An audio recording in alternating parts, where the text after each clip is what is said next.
মানুহ সদায় পানীৰ দৰে হৈ নিজৰ ৰাস্তা নিজে বনাব লাগে।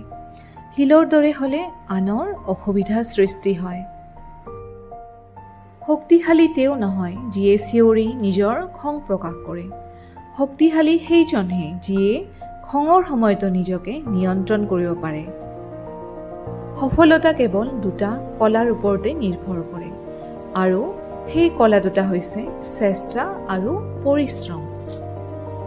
কোনোবাই তেওঁক সুধিছিল, আপুনি ইমান ডাঙৰ, আপুনি ইমান জ্ঞানী, তথাপিও আপুনি তলত কিয় বহে? তেতিয়া তেওঁ এটা হাঁহি মাৰি কৈছিল, তলত বহা মানুহ কেতিয়াও পৰি নাযায়।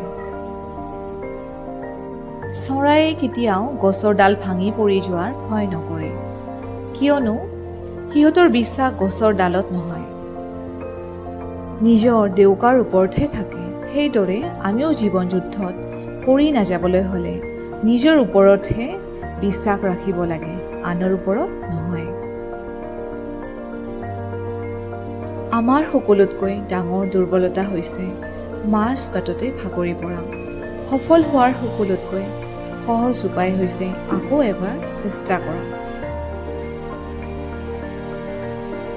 সত্যৰ পথত চলাটো কিছু কঠিন নিশ্চয় হ'ব, কিন্তু সেই পথত আপোনাক কোনেও পেলাব নোৱাৰে।